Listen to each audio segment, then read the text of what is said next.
Na primeira leitura de hoje, nós escutamos o primeiro canto do servo do Senhor, do servo sofredor,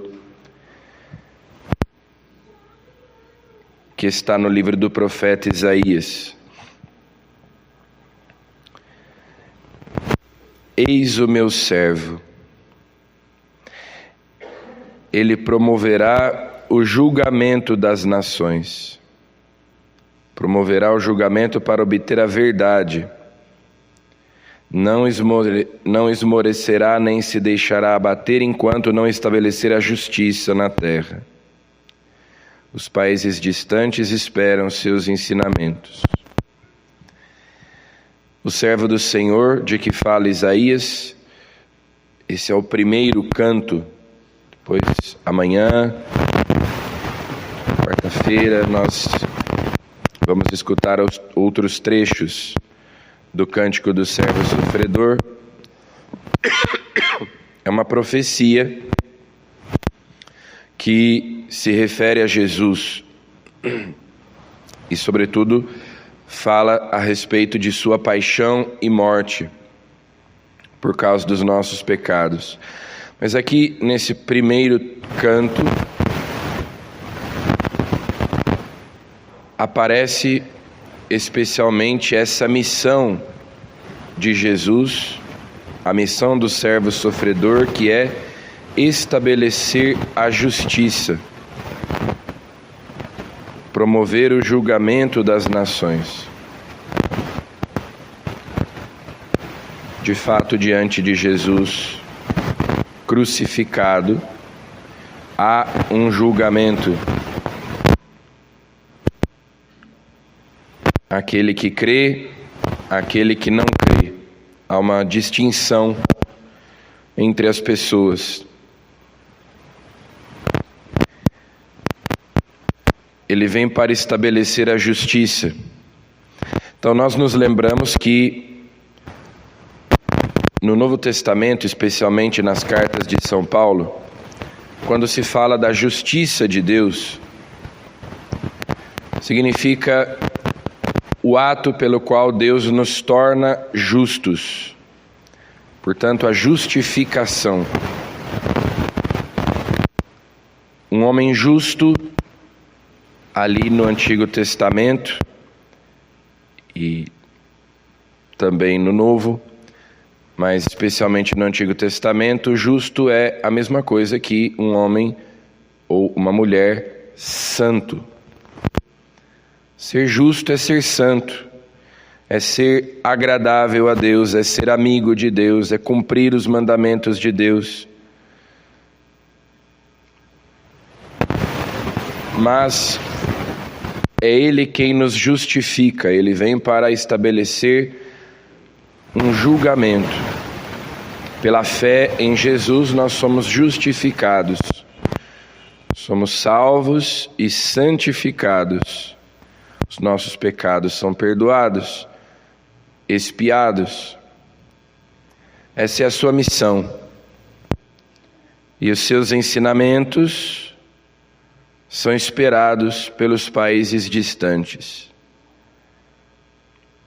Todas as pessoas que crerem nele, pela fé, pelos sacramentos, por acolherem a sua palavra, obtêm o perdão e, portanto, a justiça de Deus.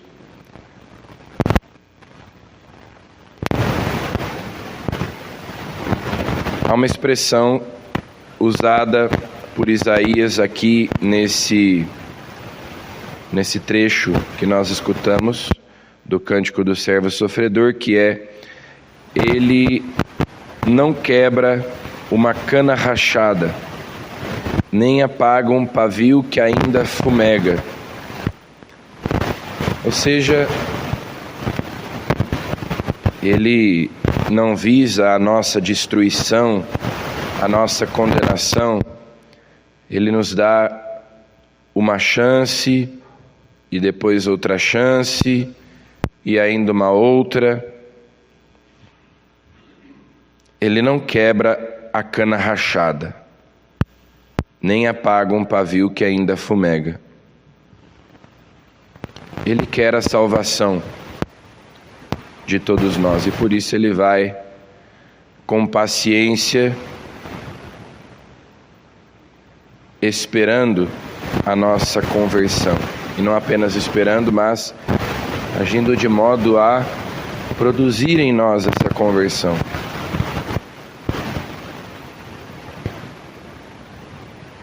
Apesar de nossas quedas, apesar de nossas falhas, Ele não nos condena de antemão. Ontem nós celebramos a entrada de Jesus em Jerusalém e o Evangelho de São João nos conta o que aconteceu na segunda-feira, depois que Jesus entrou em Jerusalém, 6 dias antes da Páscoa. No Evangelho de São João há 3 Páscoas. Ele menciona 3 Páscoas, 3 idas de Jesus a Jerusalém por ocasião da Páscoa. A primeira delas é quando Jesus expulsa os vendilhões do templo. Nos outros evangelhos, nos evangelhos sinóticos, isso acontece justamente por ocasião da entrada triunfal de Jesus em Jerusalém. Então nós não sabemos se Jesus purificou o templo 2 vezes ou se existe aí uma inconsistência cronológica. Mas há uma primeira Páscoa na qual no Evangelho de São João Jesus purifica o templo. A segunda é aquela na qual ele multiplica os pães.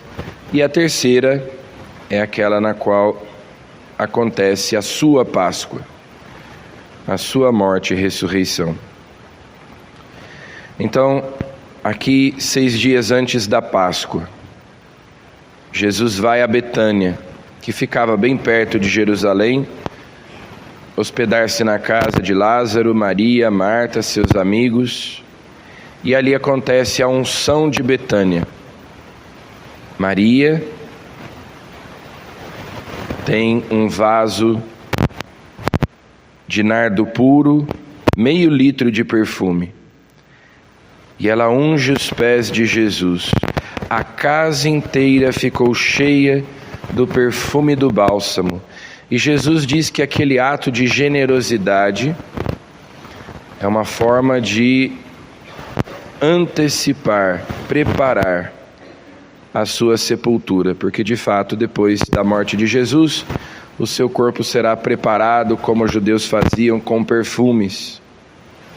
Inclusive é por isso que as mulheres vão ao túmulo no domingo de Páscoa pela manhã, porque na sexta-feira não tinha sido possível completar esses rituais de preparação do corpo. Mas esse ato de amor de Maria, de Betânia, de generosidade dela, de derramar meio litro de perfume, de modo que a casa inteira ficasse perfumada, é também uma figura, uma imagem do que acontece com Jesus na cruz. Ele é aquele vaso de perfume que se parte na cruz e cujo perfume vai se espalhar pelo mundo inteiro. O perfume do conhecimento de Deus, da salvação. O mundo inteiro ficará cheio do perfume de Cristo, do bom odor de Cristo, quando esse vaso for partido na cruz. É um sinal do amor superabundante de Deus, do seu amor sem medidas, superabundante, generoso, e que nos ensina também a amar a Deus e ao nosso próximo da mesma maneira, sem mesquinhez. Como Santa Teresinha gostava de dizer, o amor não sabe calcular. Quem ama não sabe calcular. O amor deve ser assim generoso, como a unção de Betânia.